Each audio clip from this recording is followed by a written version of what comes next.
Good morning. This is Dr. Hansa Das, Department of History, Nirmala college Ranchi. आज हम रूसी क्रांति के विषय में चर्चा करेंगे।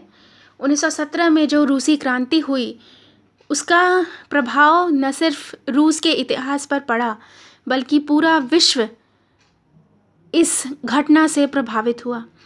रूस वो पहला देश बना जिसने साम्यवादी सरकार की स्थापना की। 1917 में जब रूस में क्रांति हुई तो क्रांति के पश्चात बोल्शेविक पार्टी ने कम्युनिस्ट गवर्नमेंट या साम्यवादी सरकार की स्थापना की थी, जो अपने आप में एक बहुत महत्वपूर्ण उपलब्धि थी। आज इस लेक्चर में हम लोग देखेंगे कि इस रूसी क्रांति के कारण क्या थे, वो परिस्थितियाँ कौन सी थीं जिनकी वजह से रूस में 1917 में ये क्रांति हुई। सबसे पहले हम देखेंगे रूस की राजनीतिक स्थिति कैसी थी।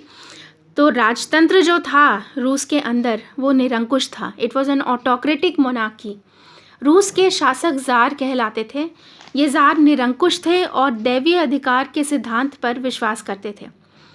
ज़ार अलेक्जेंडर प्रथम और निकोलस प्रथम ने प्रतिक्रियावादी एवं दमनकारी नीतियों का मार्ग अपनाया था और ज़ार निकोलस द्वितीय भी रूढ़िवादिता का कट्टर समर्थक था। उसके शासनकाल में हुए रूस जापान युद्ध में रूस की पराजय से जनता उखड़ चुकी थी और रूस क्रांति के कगार पर था। पश्चिमी यूरोप के राज्यों पर नए विचारों का प्रभाव पड़ रहा था और वे आवश्यक राजनीतिक, आर्थिक और सामाजिक सुधार ला रहे थे, परंतु रूस में कोई विशेष परिवर्तन नहीं हुआ। इसका कारण था रूस में शासन का निरंकुश और अत्याचारी होना। रूस के ज़ारों ने सुधार आंदोलनों का घोर विरोध किया और रूस की जनता इस निरंकुश राजसत्ता का अंत चाहती थी। दूसरा कारण था ज़ार निकोलस द्वितीय की अयोग्यता, incompetency of tsar Nicholas second. Nicholas द्वितीय एक प्रतिक्रियावादी और निरंकुश शासक था। निकोलस द्वितीय राजनीतिक स्तर पर अपनी पत्नी अलेक्जेंड्रा के प्रभाव में था, जो खुद एक कृषक पादरी रास्पुटिन के प्रभाव में थी। रास्पुटिन की इस राजनीतिक दखलंदाजी ने रूस में भ्रष्टाचार और संदेह को जन्म दिया। इसका परिणाम यह था कि रूस की जनता इस शाही परिवार से पूरी तरह असंतुष्ट हो गई और उसने देश के प्रशासनिक व्यवस्था को बदलने का निर्णय लिया। निकोलस द्वितीय की अकाबिलियत का रूस को भारी खामियाजा भरना पड़ा। रूस में इस समय सोशल डिससैटिस्फैक्शन यानी सामाजिक दोष और असंतुष्टि थी। 1917 में रूस की सामाजिक स्थिति क्रांति का एक मुख्य कारण बनी।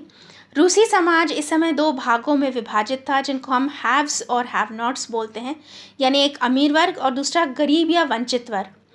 हैव्स में वे लोग थे जो ज़ार की निरंकुशता का पूरी तरह से समर्थन करते थे और साथ ही उनका कब्ज़ा सभी प्रशासनिक पदों और देश की पूरी ज़मीन पर था। दूसरी तरफ जो हैव नॉट्स थे वे गरीब या वंचित वर्ग थे, जिसमें किसान और मजदूर थे जिनकी आर्थिक स्थिति काफ़ी दयनीय थी।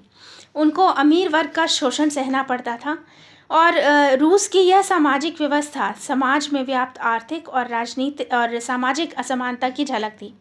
लोगों के अंदर विद्रोह की भावना पनपने लगी थी। साथ ही अगर हम कृषकों की स्थिति देखें तो वो भी काफ़ी दयनीय थी। रूस अभी तक कृषि प्रधान देश था, पर इसके बावजूद किसानों की स्थिति अत्यंत दयनीय थी।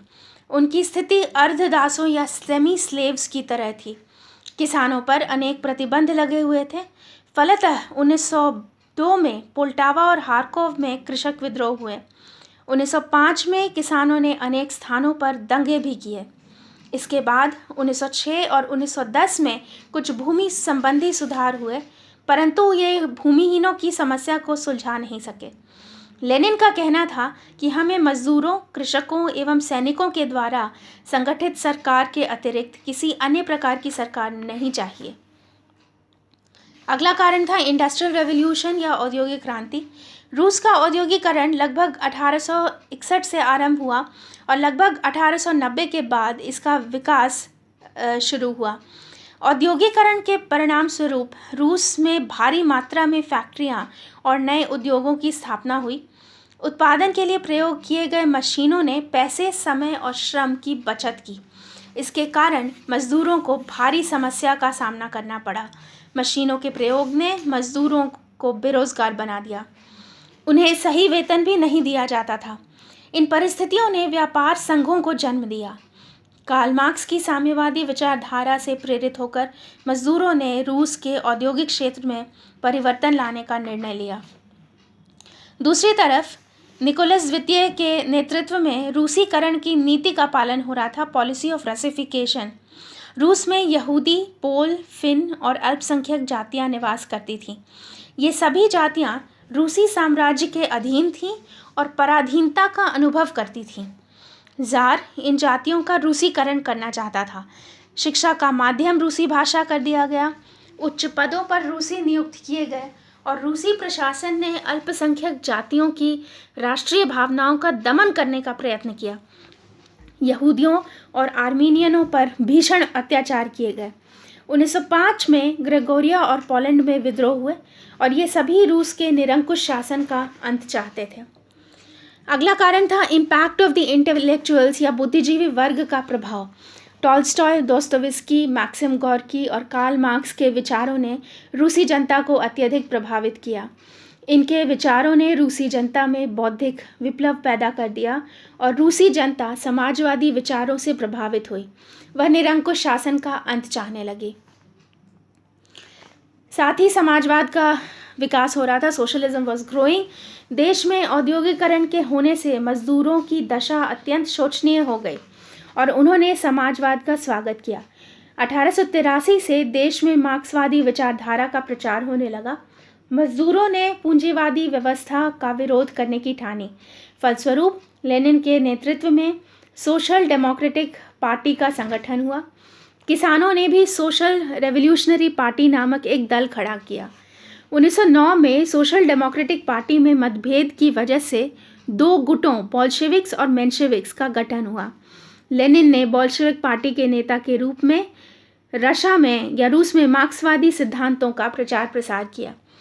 और अंत में एक और कारण ये था कि प्रथम विश्व युद्ध में रूस ने प्रवेश किया एक ऐसे समय में जब रूस की माली हालत खुद अच्छी नहीं थी और इसकी वजह से एक आर्थिक संकट आया। प्रथम विश्व युद्ध रूसी क्रांति का तात्कालिक कारण बन गया। युद्ध के शुरुआत में रूस ने पूर्वी प्रशा पर अधिकार कर लिया और ऑस्ट्रिया को पराजित किया, पर इसके शीघ्र बाद जर्मन सेना रूस में प्रवेश कर गई, जिसका दुष्प्रभाव रूस पर स्पष्ट नजर आने लगा। सरकार के विरुद्ध घोर असंतोष फैल गया। इसी असंतोष ने मार्च 1917 में क्रांति का रूप धारण कर लिया और 15 मार्च 1917 को ज़ार निकोलस द्वितीय को गद्दी छोड़नी पड़ी। ये रूसी क्रांति के कारण थे, वो परिस्थितियां थीं जिनकी वजह से रूस की क्रांति हुई। और जैसा पहले भी बताया जा चुका है कि ये एक महत्वपूर्ण घटना थी जो विश्व की महान क्रांतियों में इसकी गणना होती है। धन्यवाद।